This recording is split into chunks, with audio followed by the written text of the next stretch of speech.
Subway Everyday Value means many mouth-watering pile-high favorites are $5 footlongs, like the fresh toasted tempting meatball marinara and made-to-your-order BLT. The $5 footlong anthem rolls on, only at Subway, where great everyday value lives. Subway, eat fresh. The BS Report is a free-flowing conversation that occasionally touches on mature subjects. First of all, this is the BS Report with Bill Simmons. It might be cool, I don't know. And if it's not, I don't care. The BS Report with Bill Simmons. Bill Simmons works for ESPN. He's also named the Sports Guy, and he writes a comical sports column. He must be a popular dude. The BS Report. It's got a real dirty sound, like a rusty steak knife cutting through a well-aged steak. Now. Here's Bill Simmons. Welcome to the BS Report. Hockey playoffs start this week. I need help because, as you know, I jump into the hockey thing for the playoffs. I don't follow the regular season. I'm not going to apologize for it. Fortunately for us, not on the Subway Fresh Take Hotline, in studio and fresh off a morning sports center shift, John Buccigross. What's happening? Glad to be here. This is going to be big in Sarnia. It's been long awaited. I don't know why it hasn't happened before now, but it's happened, and here you are. I'll give it a hit in my hockey column, and so you're going to get a lot of traffic. Yeah, the Bucci bump. Thank you. Scale of 1 to 10, how excited are you for the playoffs this year compared to other years? I think it's a solid 8-9. This is a golden era for NHL hockey with Ovechkin and Crosby. We're in one of those waves of generational talents in the league. So when you get those kinds of guys, like the NBA has seen recently with LeBron and Wade, and you get this wave of special players that people just kind of assume happens all the time, but as we know, it doesn't happen very much. So we're in that wave. Hockey's a young man's game. Guys peak in their early 20s. So to have Ovechkin and Crosby and those guys in the league now, that's what makes it really fresh every year. You've been at ESPN since when? October 28th, 1996.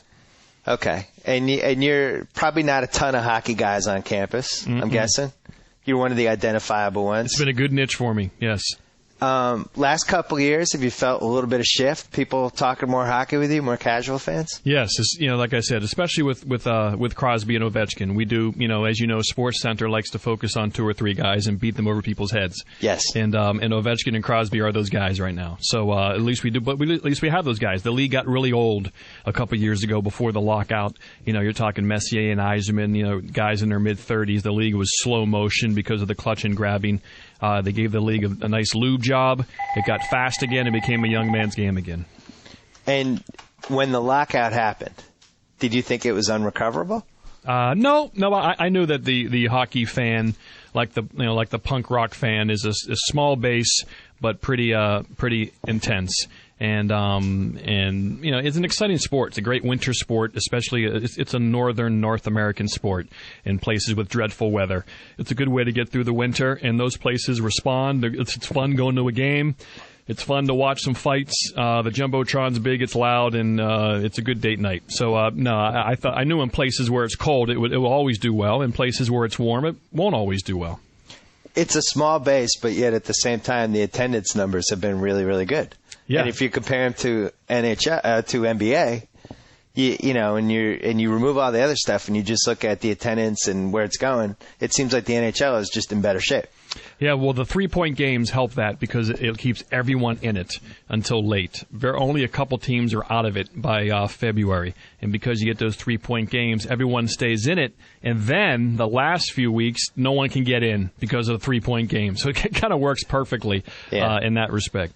Yeah, I went to a game, a Kings game 2 weeks ago, and I brought my wife. Mm-hmm. It was just really fun. We went to a Kings-Ducks game. There was a fight. There was a shootout. And I forgot how brilliant the 3 periods thing is with the 20-minute intermissions, how much fun that is. Go stretch your legs twice, go get some food, some drinks. Go in the concourse, have a beer, talk. Yeah.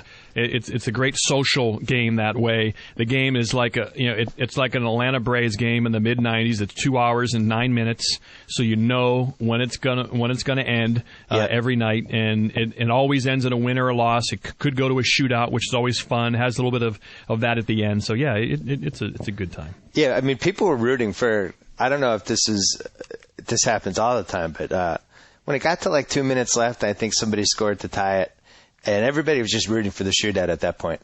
I think they would have preferred the shootout over the Kings scoring to win the game. Easily digestible for the average fan. Like fights. Why fights and shootouts are so popular with the fans, especially the kids, is that they are the two things that televise the best. It's a hard game to follow in terms of flow for some people. You can see the puck. It's fine. But for some people don't understand the flow. But shootouts and fights televised well, people completely understand what's going on in those two situations. The smartest thing I think they could do, and this is an idea the NBA should do too. Actually, Shane Battier came up with it. He called it the Stern Cup. But you cut down the games a little bit, and you have a cup in the middle of the season. Basically what they accomplished with the Olympics this year, only it would be for the NHL. And I don't know if you have prize money for it, or if you have, maybe you guarantee like a number 2 seed for whoever wins, or I don't know. But if there was something in the middle of the season that kind of reminded people that, oh yeah, you don't have to just wait to the playoffs to watch hockey, people like me.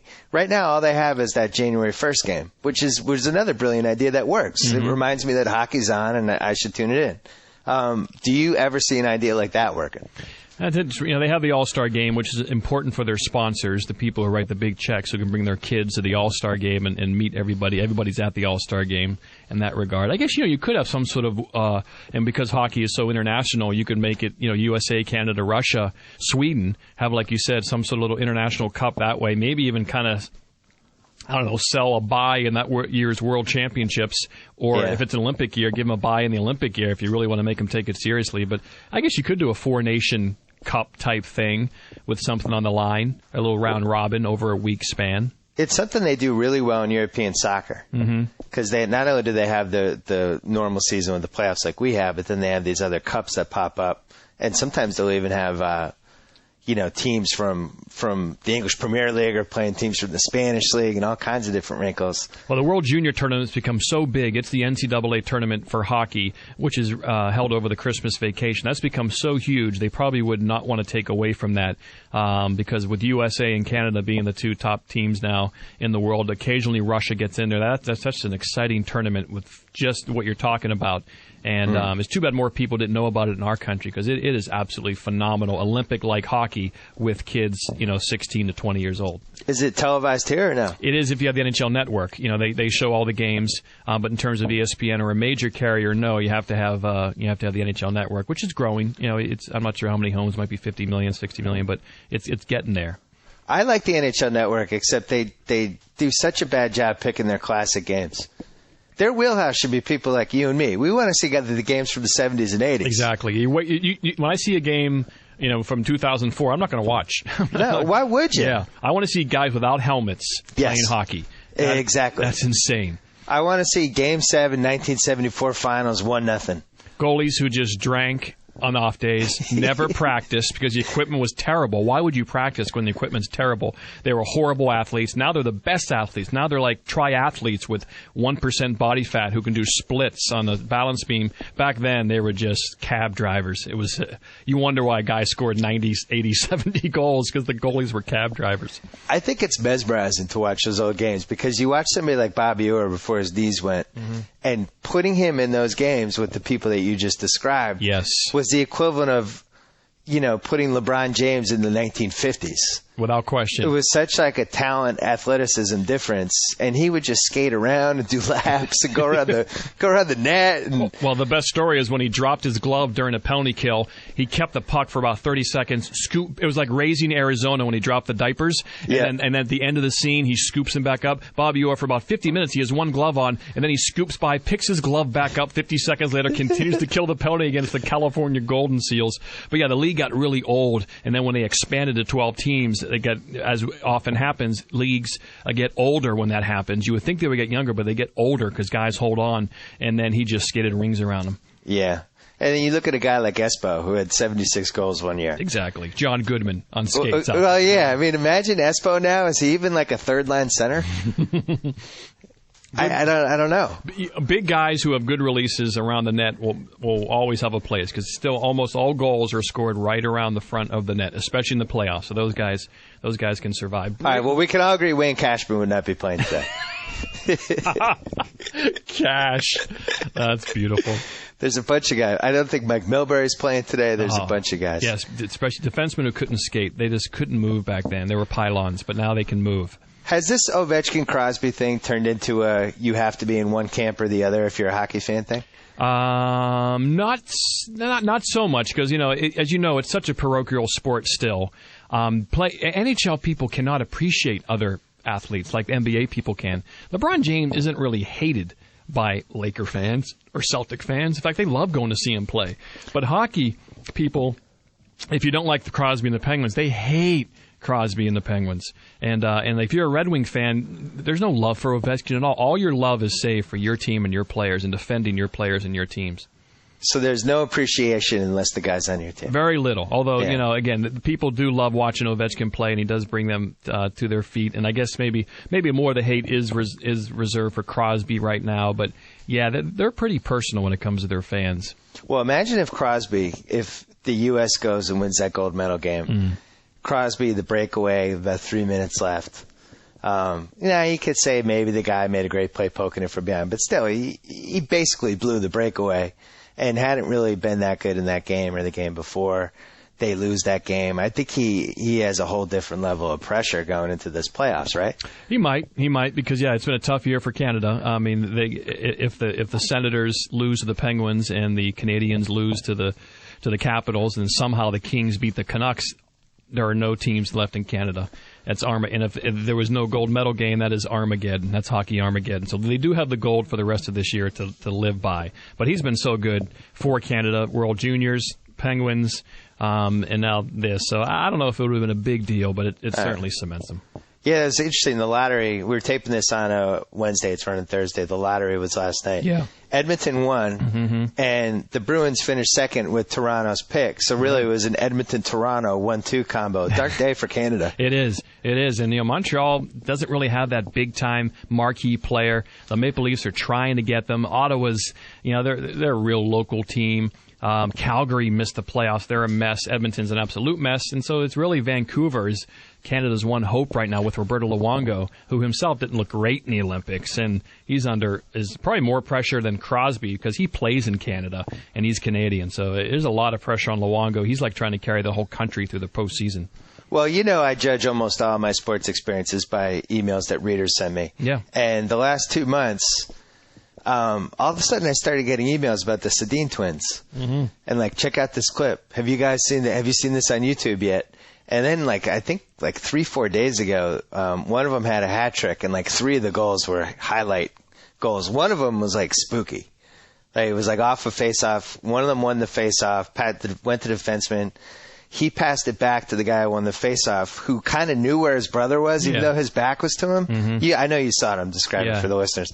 And he tip-passed it through his legs to his brother, but there's no way he should have known where his brother was. And it was this spooky ESP twins thing that you'd see on 2020 when they're doing a study on twins and how they're telepathic.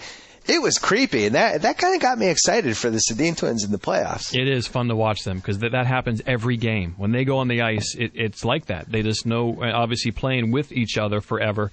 Even if one grew up in Bed-Stuy and one grew up in Portland, Oregon, maybe that would still happen if you play with the same dude for 15 years. Yeah. But certainly coming from the same womb certainly helps. And Henrik is the center. Daniel's more the scorer.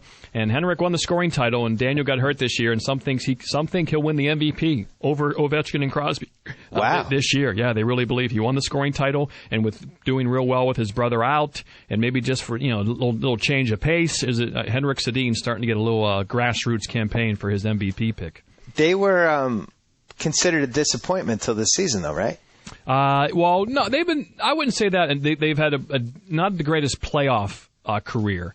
But, they certainly did not break through, Henrik especially, until this year. They're slow growers and late bloomers, and they expected more. But, Swedes are chill. They'll take their time.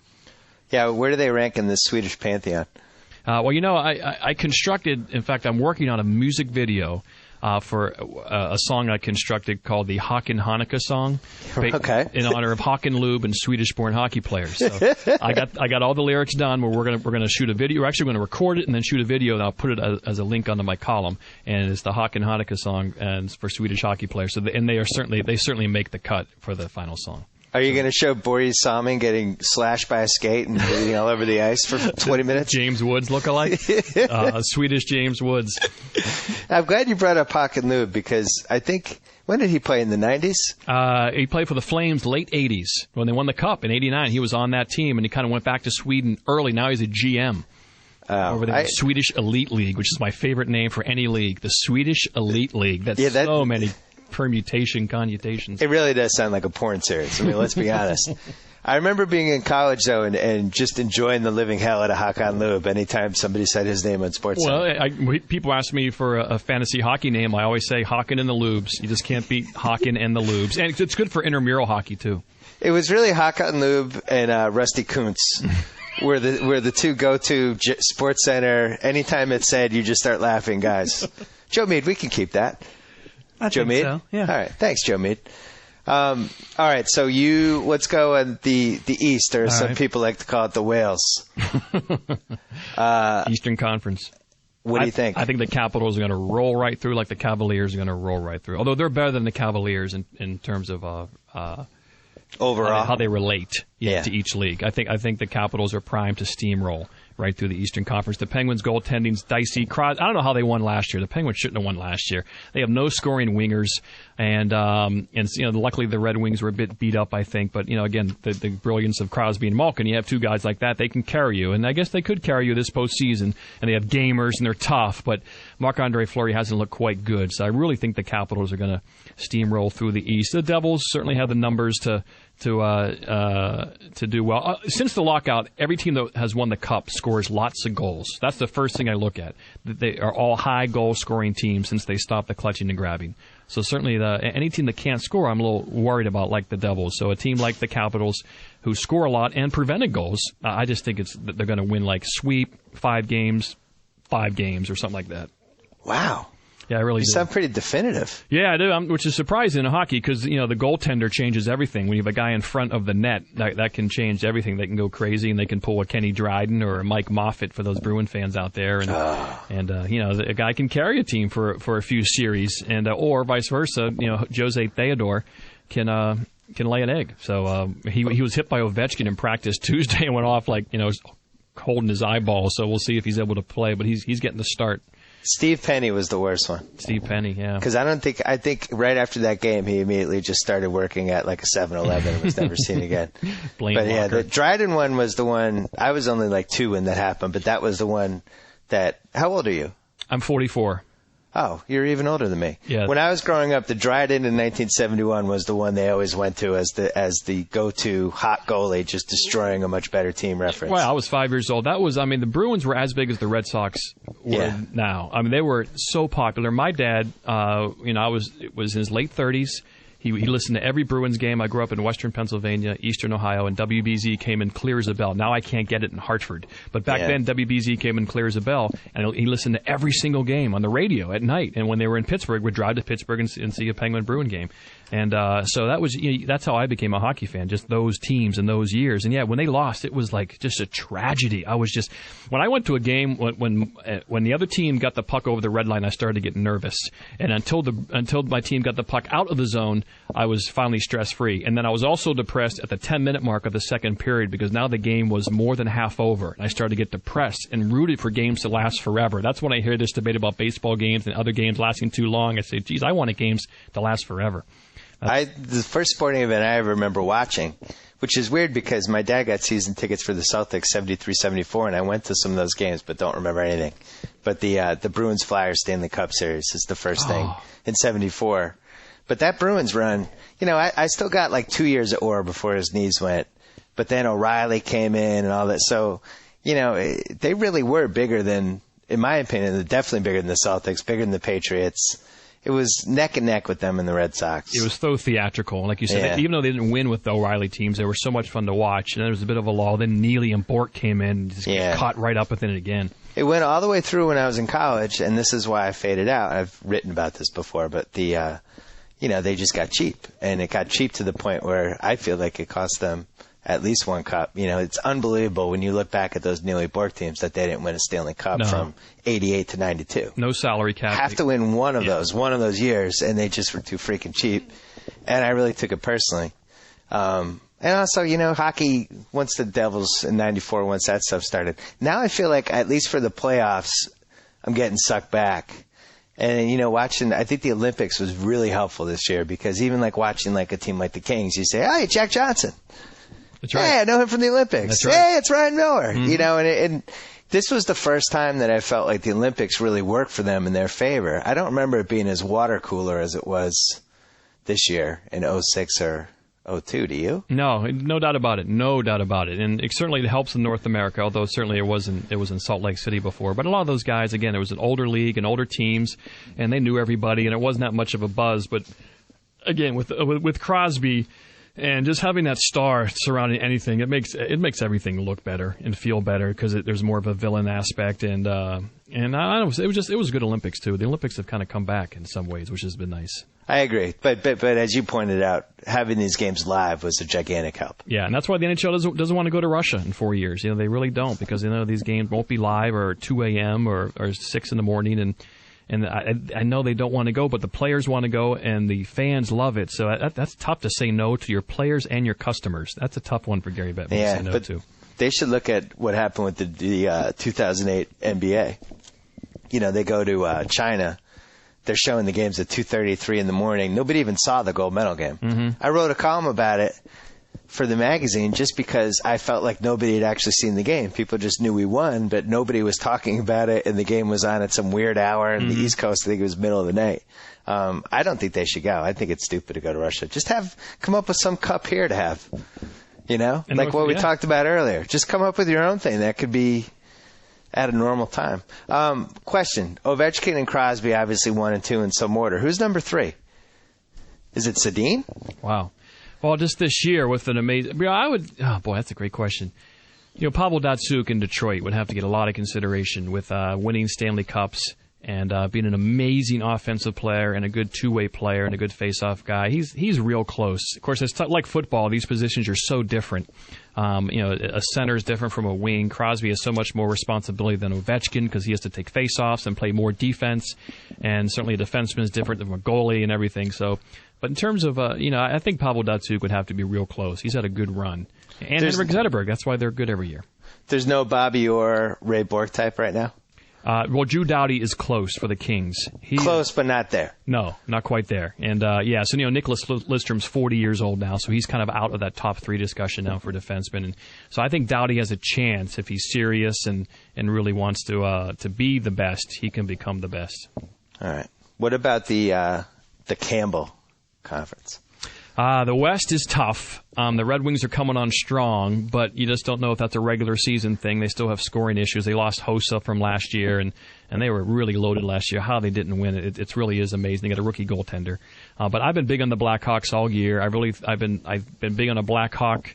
The Blackhawks Capitals to me is like Lakers and Cavs in a lot of ways. How those are the 2 likely teams we'll see.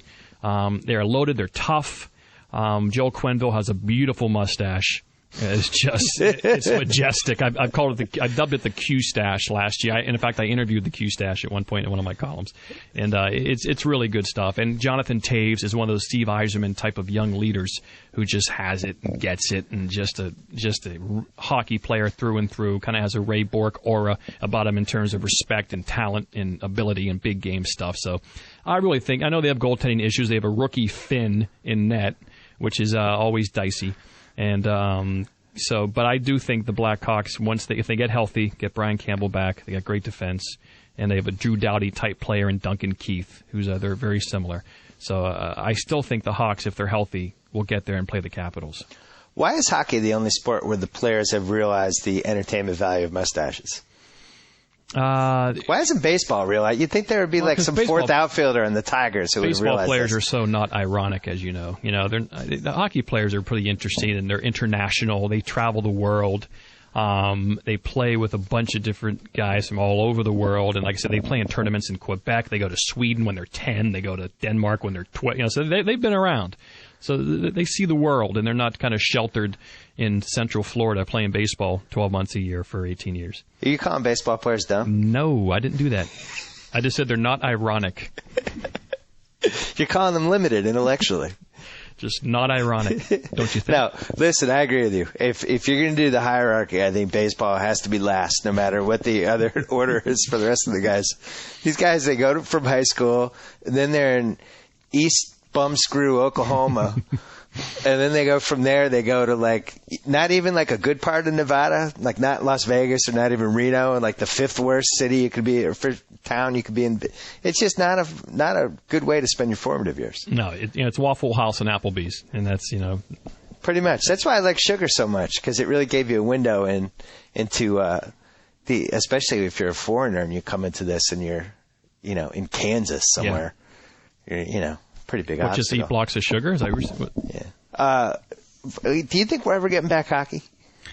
I think the deal's up after next year, I believe, after next season, versus an NBC deal both ends after next year. So I think the NHL trying to position so they both ended the same year, hoping that either we come with a big check or someone matches. I don't know. I think Comcast, if this NBC Comcast thing goes through, I would think they'd be pretty serious to try to, build a decent little sports empire of their own, and hockey's been good to them, and Comcast is owned by Versus, and so maybe the NHL have been happy with that relationship, and if they step up with a big check, I think they might stay there. But I don't see why we can't do both, like the NBA. We're on TNT and the ESPN. Why can't we do both? I think we want to. I think there might be some residual bitterness on the Bettman side. Nah, I don't think so. That doesn't make any sense. But you're talking about Gary Bettman. That's a good point. Yeah. Come on, the mole, planted by David Stern. I guess because hockey can get hockey at such a good bargain, $70, $80 million a year. I guess if you do that, you might as well want the exclusive rights if you're going to pay for it. All right. Well, if I ran ESPN, and don't rule that out. Give me 2 more years. This 30-30 thing is the best thing you've ever done. I'm just going to stage a coup d'etat in. Thank you. No, but with 3D coming.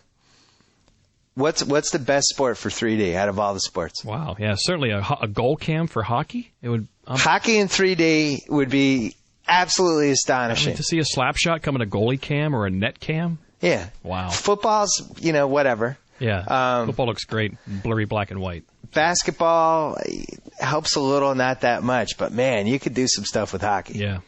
And baseball, I guess maybe if you had like a helmet on the umpire or something, that would be cool. Yeah, I think HD's been great for hockey. Ratings are good. I know part of it's Ovechkin, Crosby, but part of it is it looks real good on your HD TV because of the white ice, and you get that big TV that's so nice and bright now, and it's just a good, fun watch, like you said. I've written about it. Unfortunately, I'm retired from marijuana, but if I was not, hockey in HD is where I'd go. That would be my go-to. It's nice. There's a lot of rich colors, nice brightness, things moving around. There might be a fight. It's a good way to go. I'm sure there's some college kids out there who are nodding right now as they put the bong down and listen to us. I agree with you. I think the HD thing was the most important thing that's happened to hockey. Yeah. In the last, 15 years. No doubt. And it's just weird how terrible standard definition television looks now. I remember in the 70s watching these beautiful NFL games on my color console TV that was, basically a couch with a TV in the middle with a big, all that wood. And it looked great. Now you watch a standard def game now, it's just terrible.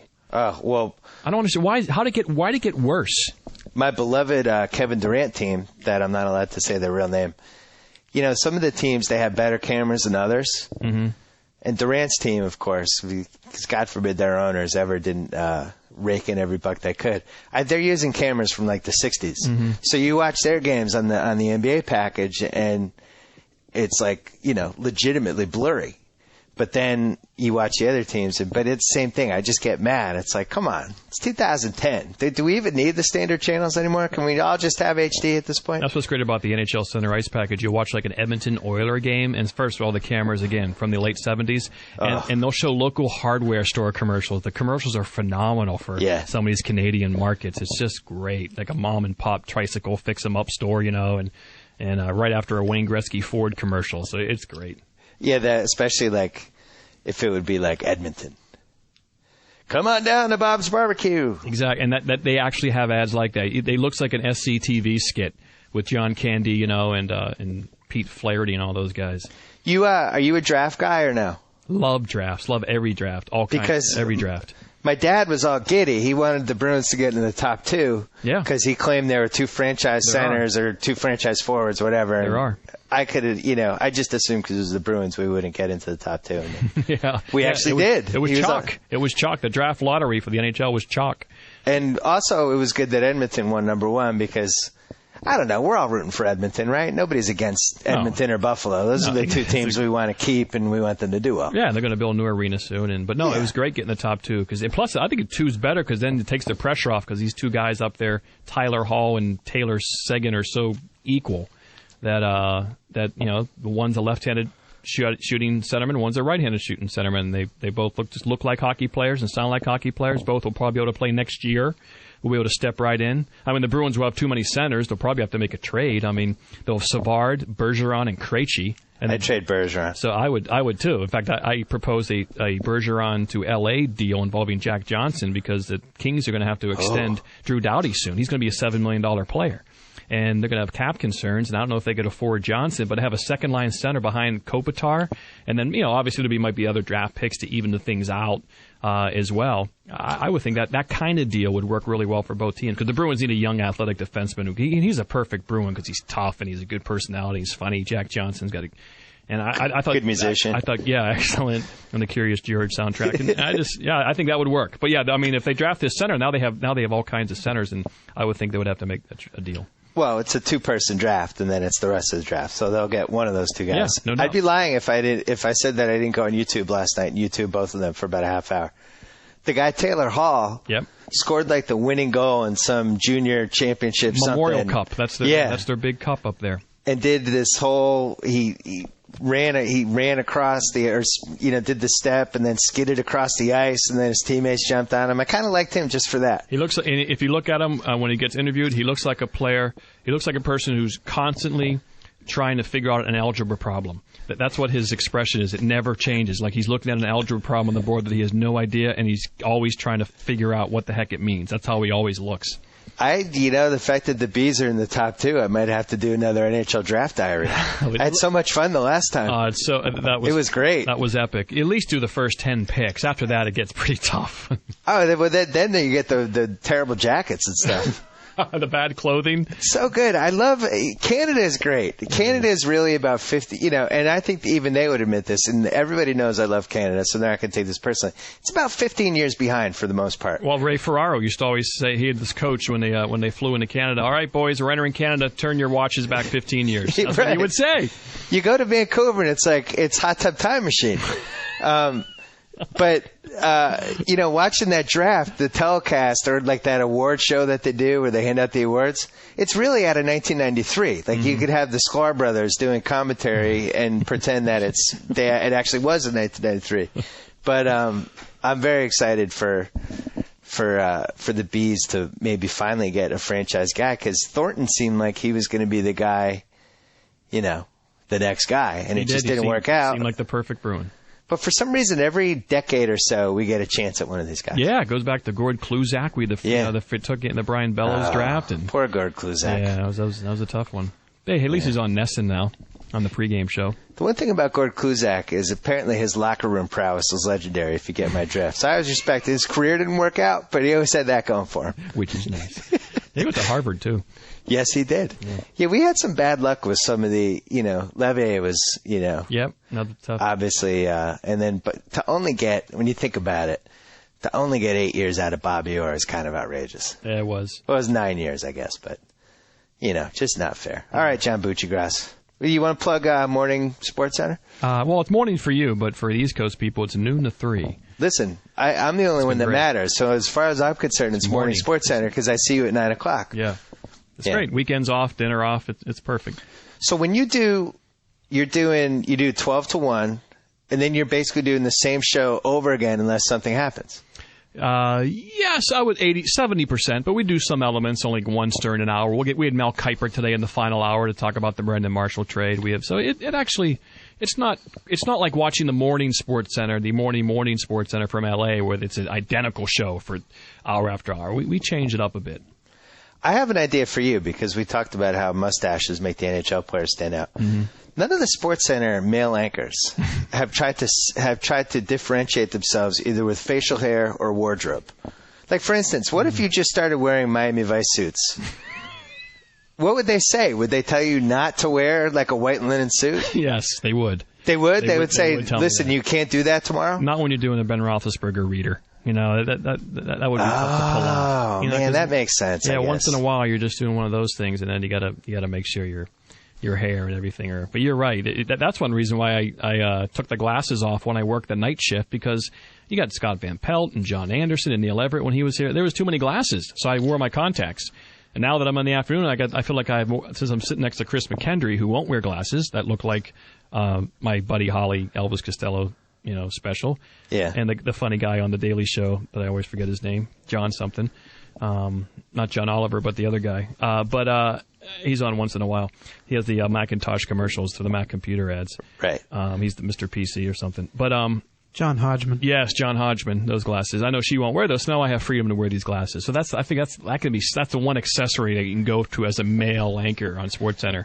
Well, do you think at the LA SportsCenter maybe we could have those guys dress up like they're really in LA, like not wear ties and have chest hair and stuff? Wear the chest toupee. How about Tyreek Evans, who got tossed from the game last night, but still went to SportsCenter to do the top 10? No, he didn't. Yes, he did. That was phenomenal. Because I'm doing the highlight today, and I go, do not yell at Derek Richardson. He will run you right out of the game, which he did, Evans. And then during the break, Chris McHenry goes, yeah, he did the top 10 on SportsCenter later that night. I'm thinking maybe he was afraid he was going to miss the taping, so he got run. He's got to do the... that is great. He's got to do the Rookie of the Year politicking. Justin Timberlake was on there once doing a top 10. So that you're not going to get that in Connecticut. The other thing people don't know about you, and Gus told me this, I didn't even know. Not only do you not wear pants when you do sports, and you don't even wear underwear.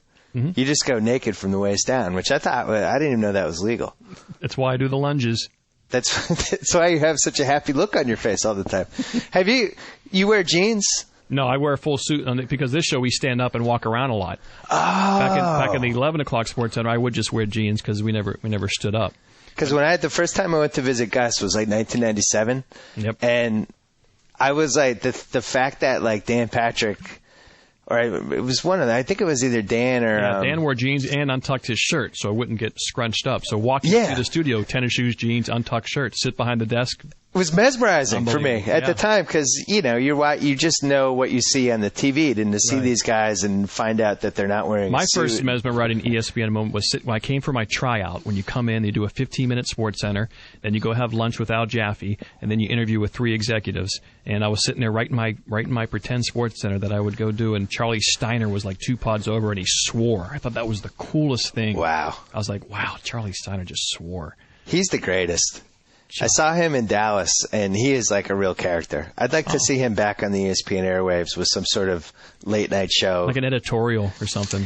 Editorial, but he's also like in Hef's Mansion. Like, it's got a variety of things going. I'm surprised they haven't utilized him. Now we're out there. I went to my first Dodger game last year, and I stopped in to say hi to him and Rick Monday, and he come here, John. Show me the iPhone. Bristol's 5-day weather on there. Just want to remind myself why I'm here. That's great. Yeah, it was fun. And he knows everybody, too. He's a really good guy. All right. John Buccigross, will you come on during the playoffs if anything gets interesting? Yes, we'll give you our Stanley Cup update anytime.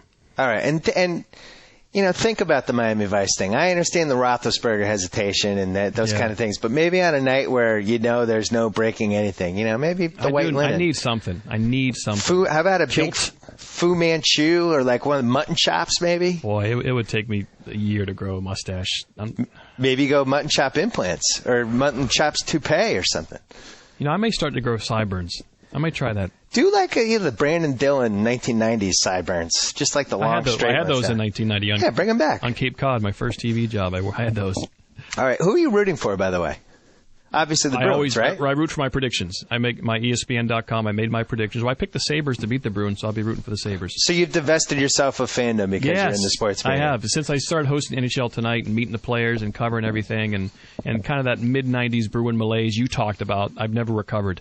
And so I love all 30 teams equally. That's my mantra I tell people when they ask me, and it's pretty true. I just root for my predictions. Yeah, my thing with the Bruins is I'm so scarred, but I love the Bruins fans. So I root for them to be happy, but I personally am not that invested. Mm-hmm. It makes me happy when the Bruins fans are happy, but I know ultimately they're going to get kicked in the stomach. Mm-hmm. But yeah, and the good thing is supposedly, word in the street, 2012, that's when Jacobs, it becomes very profitable for him to sell the team. And people seem to think he will. So that's only 2 years away. And it should be locally owned, that's for sure. It should be locally owned, and I would even say, maybe build your own hockey arena only rink somewhere else. Yeah, there's a couple guys locally that that have built a hockey only rink. You mean something? I would love that down by Southie. I just think all that nice land in Southie. Build a nice hockey only rink, 16,000. Make it intimate, and build big Cam Neely statues outside made of copper, and just make it a big Bruins playland. There was a big plan once for Suffolk Downs.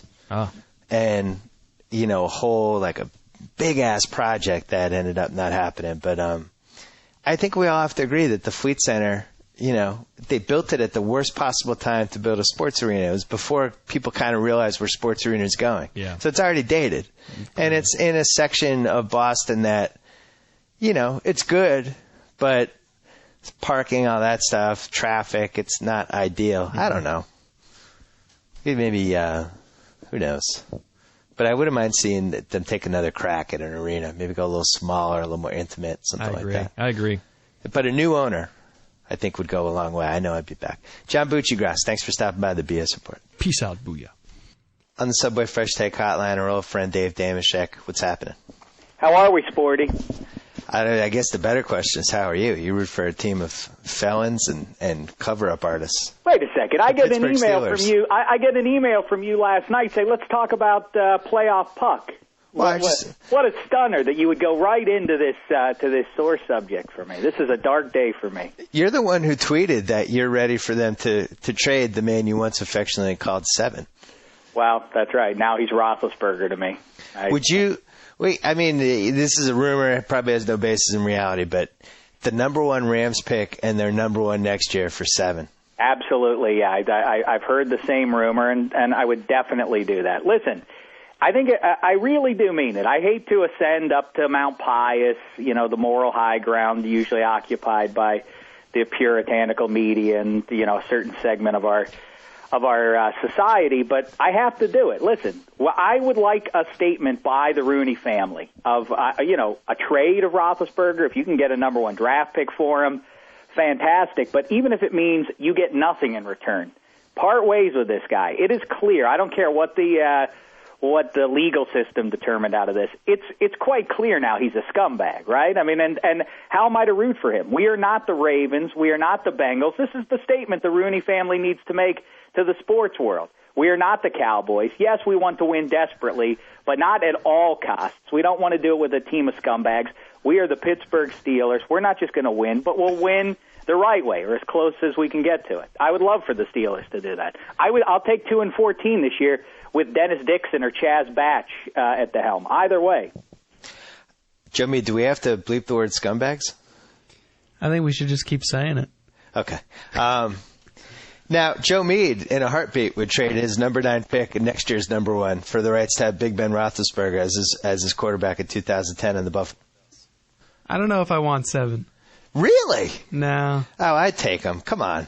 Because of moral reasons, Meade, or because you're not as impressed with him as a player?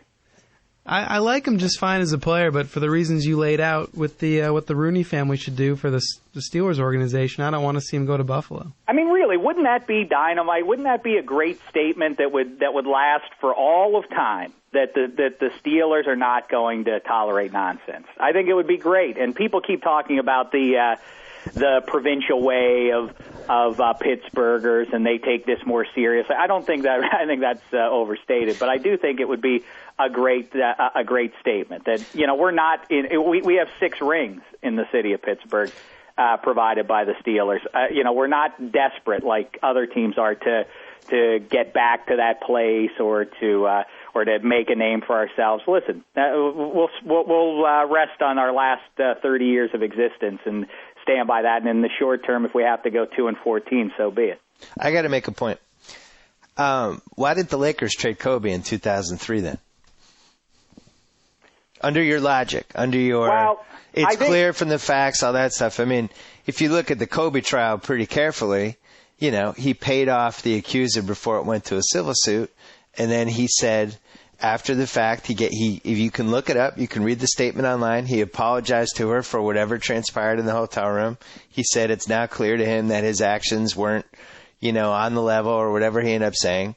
Doesn't seem a whole lot different than this Roethlisberger thing, in my opinion. Well, first of all, the Lakers aren't my affair, and with the likes of Ron Artest and Dennis Rodman and so on, then they have a different standard, or they obviously don't care as much as I do about the way my team comes off. But also, it was the big difference is, in my book, is this was a one-time thing. I mean, that now combined with I think the Kobe case, as a matter of fact, has a lot more in common with Roethlisberger's Tahoe case. I mean, those both are I think those are analogous because the woman had some ulterior motive, obviously. This is Roethlisberger drunk in some backwater Georgia town with a 20-year-old co-ed who was also drunk, yeah. And going into some dirty public toilet with her, and it just all stinks. There's just no sense at all. It indicates that the guy is not together. And by the way, let me say, clearly we have 2 rings that the Steelers do because of Roethlisberger largely. This would be about as big as you could get. This is almost as big as getting rid of Kid Crosby for the Penguins or LeBron James for the Cavs. Settle down. All right, maybe not as big, but I will say this about Roethlisberger: he is uniquely gifted. We could talk about Brady, Manning, Breeze, but Roethlisberger is the only QB in the NFL who can make plays and win games with almost zero offensive line in front of him. None of those guys could do it, and in spite of that, I say let's say our goodbyes. I would say that I need to see the complete list, but he's on the short list of 5 or 6. Of the QBs that you can win a Super Bowl with, and it would really be hard for me to believe that. I just don't think you can cut somebody like that. Well, I'll tell you, it does. Practically speaking, if for whatever influence the Rooney family still has, as far as football philosophy goes, I don't know how much they really get to say anything in Coach Tomlin's ear, but. The idea is that they want to start running the ball anyway. This would be a great opportunity to return to that trade. Like you say, if they got a number 1 pick anywhere in the draft, but in the first round, but if they did get that first overall, you could go Bradford and then use the other pick on an offensive lineman, and then just go Dennis Dixon and for in the short term, or throw Bradford in there and just run the ball for the next year or two. I think I really do think. Maybe there is something, too, like I say, that the mindset of Pittsburghers, and like I say, it's wildly overstated because it's an easy story to throw out. Hey, blue-collar, people in Pittsburgh are blue-collar, as though there's no one in a suit and tie walking the streets of Pittsburgh. But anyway, there is something to be said for the old style. People do like that the Steelers are run the ball in defense. And besides that, I just think morally, People would dig that. There would be a segment who would say it's crazy to get rid of the guy, but and you left out family owned.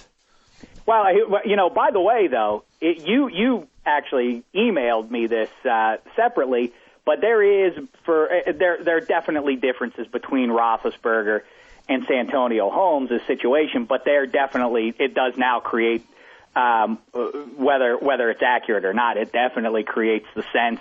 I'm sure in the locker room and with people there's a different standard because Santonio Holmes is African American and Roethlisberger's a white guy. That's that is going to come up. Why did Santonio get traded and Roethlisberger didn't? The fact is that Santonio's going to sit for 4 games, then he's going to be an unrestricted free agent. So they just figured we're not going to retain him anyway. It's the reason they could make that deal, but.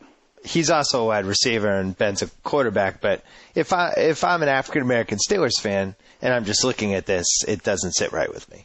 I know. I can see it. We got rid of the black guy and we kept the white guy is basically what it comes down to. Yeah. You're looking at it from the Rams' perspective. they have a new owner, new ownership coming in, turning the team around, all that stuff. Do you really trade for the guy who just weaseled his way out of some bathroom rape situation? I don't know if that's your first move. I think you just take Sam Bradford and you're happy with it. The Bills, on the other hand, you look at they have trouble getting free agents, they have trouble getting coaches, they might move to Toronto in a couple years. This is a team that has to maybe take a swing for the fences with something. It makes a little more sense for them, I think. Yeah, if you haven't done anything like either one of those teams in the last handful of years, yeah, it makes sense to do that. And then also there's that rationalization of fresh start. Yeah. A new broom sweeps clean. We'll bring him in and it'll be fine. That's you can make that case. That's so you take Jimmy Clausen at 9, then you get like their second rounder next year and like a fourth this year. No, and you just cut ties with 7. Yeah, that's right. All we need is someone to hand the ball off. Maybe we just go with Randall L. under center. That's it. We just run an option. We go real old school. We don't even try to throw the ball. We do like the old Barry Switzer Oklahoma teams and throw the ball 3 times a game. That's tumultuous year for you, Dameshek. You turned against America in the Olympics. You rooted for Canada in the gold medal hockey game, and now you've turned on 7. Who else are you going to turn on? You going to turn on your wife? Listen, let me just tell you. Is your wife next? Are your kids next? Who do you turn on next? Look, this is there's no doubt it's been a rough year. I mean, like 2 years ago, for a Pittsburgh sports fan, 2 years ago, in honor or dishonor or whatever it would be for the city of Seattle, the single worst sports year that any fan base has ever had to suffer through. Yeah. I created the Sonic Award, and that year of odd 8 was really miserable for those people. Last year Pittsburgh was the city of champions, was restored to that. I think this year they might. They're in the running right now. Pittsburgh's in the running for the Sonic Award. The Pirates are obviously going to be miserable. Stop it! Come on, Kansas City fans are throwing their headsets right now. Well, it all now hinges on. It really does hinge now on what Kid Crosby and company are able to do in this postseason. Good segue. Thank you. You're a 4 seed. You're playing Ottawa in round 1. Well, look, it would. You have to think that the Pens. You have to hope that Commissioner Bettman has the good sense to pull a David Stern and make the officials aware of the need to get a Caps-Pens round 2 matchup, and that's what they're.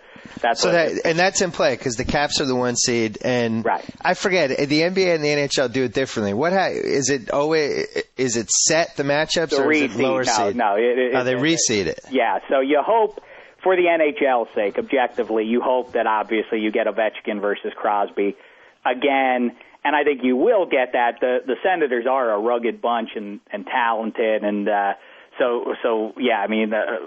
So wait a second though. So if the Flyers are a 7 seed, if they beat the Devils, or if the 6 seed Bruins beat the Sabres, we lose Pens Caps. Right. Until round 3. Yeah, and right, and so that's another thing that Commissioner Bettman and the rest of the league and any hockey fan better be rooting for is if you're a Devils fan, fine, but if you have no rooting interest. Otherwise, you got to hope the Devils go out because that's something I know you and I have talked about for the last 15 years. There's no single championship that hurt a sport more than the Devils in '95 because that issue that ushered in the dead puck era and everything else. They're back to playing that way. They got Ilya Kovalchuk, one of the great snipers, a couple of months ago, but he hasn't really done what they expected him to do, which was turn him into some sort of a goal-scoring machine. They still play that dreaded trap that, a lot of 2-1 type games. I'm going to go out on a limb. I have two upset, so I'm going to circle 2 upset specials here. One, in the Wales Conference, I'm going to say the Flyers. They're loaded. They've underperformed all year, but I do like that team. The Devils have kind of limped into the playoffs, except against the Penguins. They haven't played well. I think the Flyers can knock them off. And then over on the other side of things, how about our hometown L.A. Kings? I like them. Nice. Oh, wait, hold on. Hold that thought. I want to get to that. Let's talk. Let's finish the East, though, because, please, it's the Wales. Enough with this Eastern and Western Conference. Whatever. Oh, please. It's ridiculous. I like Buffalo. I always feel bad for them as a sports town. Mm-hmm. They lost their basketball team. They're going to lose their football team. The Sabres, they've really held on to. They have the, Ryan Miller in goal, American hero. I didn't want the Bruins to play them in round one because I jump on the playoff bandwagon every year. I would have much rather have played the Devils. I'd feel bad if the Bruins beat the Sabres. Like, they care about hockey much more, I think, than the Sabre fans are much more hardcore, I think, than most of the Bruins fans. The Bruins they've had their hardcore element, but it's not do or die like it would be for the Sabres. Yeah, and Boston just had that sort of uneven season. Yeah, I agree with you. It seems like that's the big upset pick I've been seeing everywhere, is that the Bruins are going to knock off the Sabres. But we lost Mark Savard. Like, he doesn't come back even for the playoffs, though, right?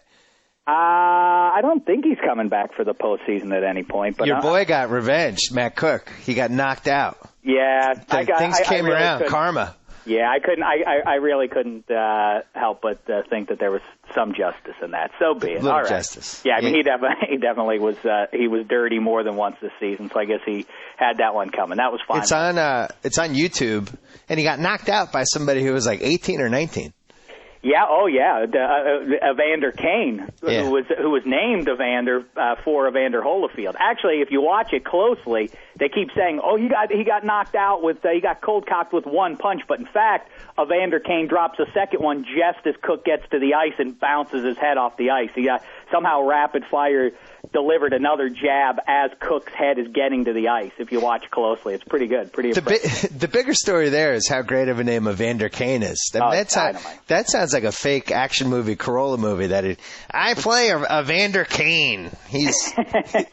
Or it sounds like a Rocky VII villain or something. Yeah, it really is. But of course, the NHL has the greatest names in sports. Whatever you think of otherwise, you have to give the sport credit. No better names than in puck. But irony with the Bruins this year, because they trade Kessel, and ironically they're one score short in the playoffs. But Toronto ends up stinking. Draft lottery last night. There's two guys that matter in the draft lottery this year. The Bees get the number 2 pick. We're back, baby. Mm-hmm. Yeah, well, the Kessel, even though it didn't make sense that when you just see the trade, what they gave him away basically. He was a problem. He wasn't going to stay with them long term anyway. So yeah, that works out nicely. I like. Yeah, the Bruins, too. It's a shame for them because they haven't been scoring all season, but that's what the NHL has become since you don't tune in till playoff time. You want it to be like the 80s so much. You want it to be like the high-flying days of the late 80s, early 90s. But it's similar in some regards, but it really the defensemen being puck movers is everything now. Now it's not about those stay-at-home defensemen so much as it is the guys that move the puck. The Bruins do that great, but they just haven't scored much. So I don't necessarily think that everybody's picking that Bruins upset, though. I guess they just I don't see it. Yeah, they don't have much respect for the Sabres, but well, also it always comes down to the goalie, and assuming Ryan Miller keeps going.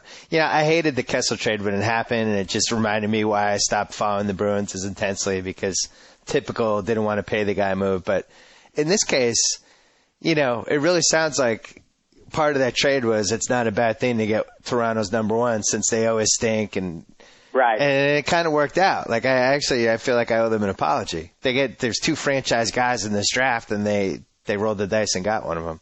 Well, that's also what would be kind of cool about going back to Roethlisberger, if that rumor is true that it's not just this year's number 1. Exactly that. If they got the Rams number 1 next year, I don't care if they have Roethlisberger or not. There's not suddenly going to be an 11-win team, so they would get another good player next season, too. I have a question. What pick do the Raiders have? That would be an interesting Roethlisberger home, because Al Davis doesn't care about them. Since I started bad-mouthing Roethlisberger on Twitter, I've gotten a ton of emails or notes from Raiders fans begging for me to somehow make this happen. So I did. I put a call into Art Rooney too, and hopefully he'll respond to me soon. I've encouraged him to make this deal, but we don't think that would be great. I would love it. That would be and that really ain't jive either. That Al Davis would make that trade. Yeah, unfortunately, I don't know what they do with Jamarcus, but so we don't think there's any way. I see the Canadians. You know me, I don't follow hockey to the playoffs. I just see the Canadians as an 8 seed, and I get scared because they're the Canadians, but they don't have it this year, right? No, they are not gonna. They're not gonna do anything with the Caps. But then again, like you say, it's the same thing as in short series in the MLB postseason. If there's one great pitcher on the lesser team, that can obviously swing the series for him. Just like in March Madness, Stephen Curry can just shoot a number one seed out of the tournament. A hot goalie makes. I mean, it's a simple thing to say, but it really is true, and you see it happen every year. And the Caps are sort of the opposite. They don't have a good goalie. They're like what the Flyers have been for the last 20 years or so. They just, whatever skill they have, and they are loaded. They're like the Edmonton Oilers of the 80s in terms of ability to score, but they don't have grand fury like the Oilers did back in the 80s. So they're until somebody steps up between the pipes. Plus, they're defensemen. Everybody is so sure that the Caps, well, I guess everybody isn't so sure, but a lot of people are saying, the Caps are going to win it all because of this is their year. But not just between the pipes, but also on the blue line. They're soft. If you aggressively forecheck them the way a team like the Penguins do, they definitely still can be had. I mean, they can score a ton. It's not just Ovechkin for people who don't watch them normally. I mean, they have some of the best players in the league aside from him. They have Nick Backstrom, assuming he's healthy. They have Alexander Semin. They're loaded, and even on the blue line, Mike Green. But I question how good they are on the blue line. I still think they're a little bit soft back there. So and in spite of that, I still think they're going to do it, or if the Pens don't do it, believe it or not, I'd rather it be the Caps than the Devils, because just philosophically, that would be terrible for the league if a team like the Devils, like I say, squeaking out 1-0, 2-1 wins. That's just horrible for the sport. Much better for even Ovechkin to hoist the cup than the Devils again. My buddy House, Cap season ticket holder this year. Really? Very, very nervous about the goalies. He said it's Jose Theodore, who choked last year apparently, right, and then some other guy that's a 21-year-old that nobody knows. And I don't know. It sounded a little iffy for a number one seed. Buffalo couldn't win this conference, right? I don't know. I don't see that happening. Right. They are good, but the puck is one of the things that people always, the rhetoric you hear all the time in not just puck, obviously, but in all the sports is, experience. They've been there before. I'm always one of those guys, especially much more so, I guess, in hockey than in the NBA. I'm a big believer in give me young skill over. You had it last year. Yeah, it's all you have to. People keep saying that over experience. Yeah, but except for the fact that you've had the Penguins in the finals twice, the Caps had a decent run, the Blackhawks last year. A lot of people are picking the Blackhawks, including me, to go to the finals at least this year. I mean, give me young skill over experience any day in the NHL. On the other hand, but like I say, compared to the NBA, I'll take the Lakers over your beloved Thunderbolts. Wouldn't they have been better, too, if they had been named the Twisters? By the way, isn't the Thunder the worst name? Wouldn't that be cool if they were the Oklahoma City Twisters? I hate it, and I refuse to acknowledge it. Let's move to whatever the Western Conference is called. What's it called? The Campbell Conference. The Campbell Conference. I have also called in the past, I may have even mentioned this to you before, wouldn't it be great, fine if we don't want to do the old thing, the Wales and Campbell, shouldn't it be the Lemieux Conference and the Gretzky Conference? No. Yes, and then we can have an Ord division for you. The Bruins you're the only one. You're literally the only guy on the planet who thinks that Mario Lemieux should have a hockey conference named after him. I personally think they should have one named after Target and one named after Best Buy. Why not make money off it? Who cares? Who cares what a conference is named? And over in the Best Buy conference, listen, I moved here on October 16th, 2002. I moved to sunny Los Angeles, California. I have lived here for 7.5 years. There have been 8. This will be the 8th hockey playoffs that I have been here. The LA Kings have never made the playoffs during that entire time. Wait a second. Is that right? How long ago was that? They did have that one great run. It was like the year before. Or if they did, I don't remember it. They definitely haven't made it in the last 7. But I think it's been a drought. I don't think it's ever happened since I've been here. It's such a weird, surreal scene. Yeah, I remember going to one of those playoff games when the Kings were on that run, and I was riding the coattails of your pal Kimmel, and so we went into that VIP suite underneath that didn't know existed. And I remember Kurt Russell and Goldie Hawn were down there, and Jerry Bruckheimer. It was very strange at a hockey game to be seeing people like that. But I went to a game 2 weekends ago, and had the icebox seats. It's like right between the benches. It was crazy. But, really? Yeah, it was amazing. It really awesome. was like two of the coolest. It was one of the coolest seats I've ever had for a sporting event. We had the guy with the mustache, as you call it, on the Ducks. He was like right next to us, working the door. Really? What do you mean? George Peros, the guy with the mustache, the enforcer. Yeah, And Pittsburgh guy, by the way. I didn't realize that, really, if you're not on one of those three lines and you're not in the defenseman rotation, you're just kind of the enforcer that's going to get some shifts but not really play that much. Your job is to handle the door for the guys on the line changes. Yeah, if you're Georgie Peros, you might be summoned to go handle some fisticuffs, for about 5 minutes, and then go sit in the box for 5 minutes, and then that's it. Your night is done. He got some shifts. He didn't get into a fight. And then he sat down in his seat and he played with the door for the rest of the thing. Hey, let me open that for you. That was his job. It's cool. That is all. I'd love to sit down there once. I've sat on the glass. That's a mistake that people make, though. Here's Dave's tip for your audience if you've never been to a game. Baseball and hockey, you want to sit as close as possible. Baseball and basketball, you want to sit as close as possible. I know what you're going to say. Football and hockey, you want to sit further back. You want to be like follow. You can't really see what's happening in hockey if you're that close. Had this conversation with somebody I was there with. We decided you want to be in the corners about 10 rows up. Yeah, it's cool. It's definitely a spectacle to see the speed and those guys whizzing by, but about a period in, you can't follow what's happening down in the corners and everything as well. So yeah, hold on. We got 3 minutes left. All right. Kings Canucks. That's my upset pick. I like them. Again, back to what I said earlier. I love the young skill on that team. And, again, philosophically, for the good of the sport, it would be great if the Kings, with all that young skill, could knock off the grind-it-out Canucks. And, they've got some of the best young defensemen in the game. Grind it out. They have the Sedin twins. They have like 1,000 YouTube clips now. These guys are spooky. I know, but it comes down to Luongo and him standing on his head, and they're not the future of the game the way the Kings potentially could be with Anze Kopitar and Drew Doughty and Jack Johnson and so on. They're a loaded team, the Kings, and it would be fun if they would get. The one thing I will say though for the Kings is they need to go back to at least occasionally, now that we have alternate sweaters and uniforms, they need to sometimes skate out in the purple and gold, right? I know. They're the unis that they wore the night I went to the game. I was really embarrassed for them. Yeah, it's a shame. Go back to the Gretzky ones. Everybody identifies with the Gretzky ones. No. You don't like Gretzky, those? By the way. You want to go back to the 80s, like Roger Vachon, that era. At least on occasion. Yes, go back to Marcel Dion and Chaz Simmer and the rest. Okay.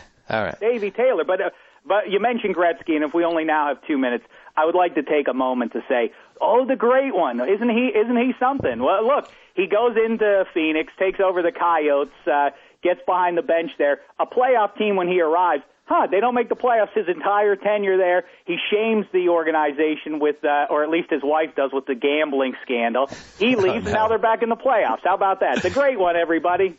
You're terrible. Hey, listen, 66 Lemieux hoisted the cup up over his head as an owner. That's 3 times now. You're a petty man. Sharks or Blackhawks? The Blackhawks for sure. I mean, that is... It's a great story. What's that? That's a great story. They were like left for dead 4 years ago. Yeah, it's great. And yeah, once their owner died, it really, I mean, it's grim to say, but once he died, that really cleared the way for them to sort of move into the 21st century. But, they're loaded. They're a ton of fun to watch. That's a team definitely, if you're a hockey fan and want to see the sport go to a next level in popularity, you definitely want the Blackhawks to thrive. And you did your column, I guess it was after the Vikings lost, the most painful losses ever. I think to expand that, the most painful team to root for in sports, obviously, the Red Sox are the gold standard, or the opposite. They were. Now it's probably the Brown standard, we can call Browns, it. Yeah. But the Red Sox no longer are. But I'll tell you, the Sharks may be it. That team every year. I mean, how invested could you get? I mean, aside from investing thousands and thousands of dollars for season tickets, they're always right in the mix for the top spot in that conference.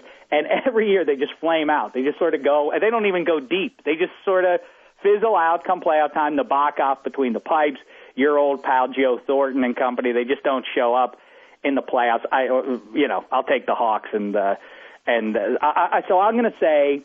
Oh wait, the good news is that you at least get to live in San Jose. Oh wait, that's terrible news. What is? I've never been there. I always wonder.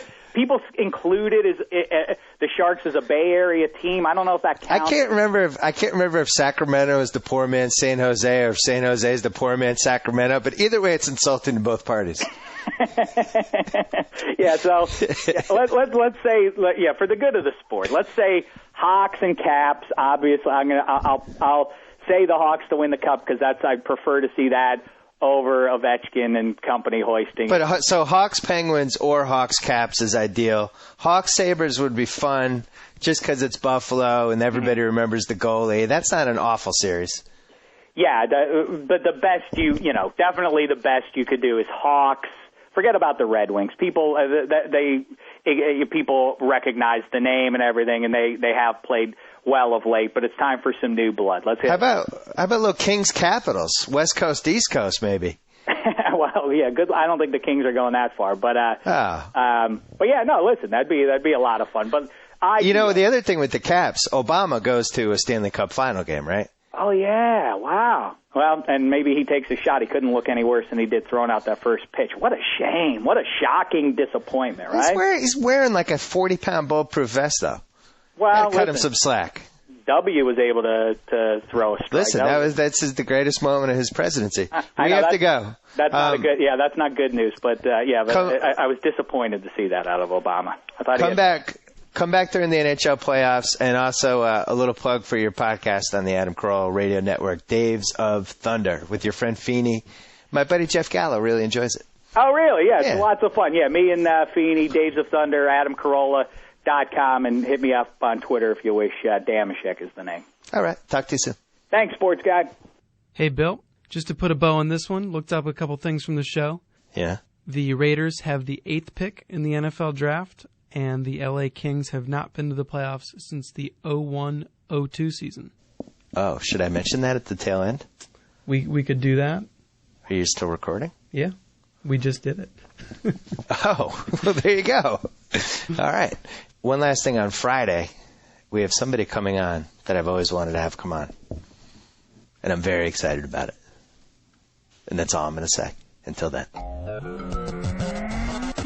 I get to sign off. Whoa! Thank you for downloading the BS Report with Bill Simmons. Too much fun. Check out more podcasts at the iTunes Music Store or at Podcenter at ESPNRadio.com. Peace out. With all the talk about sports, Bill Simmons neglected to mention this important just breaking news. Subway now has breakfast. And unlike the competition, you can get it made just the way you want. Like the Subway Western Egg White Muffin Melt. Add jalapenos, banana peppers, tomatoes, or try Monterey Cheddar. Build your better breakfast at Subway. And after you build your better breakfast, grab your favorite $5 footlong to go. Made to your order all day, every day. Only at Subway.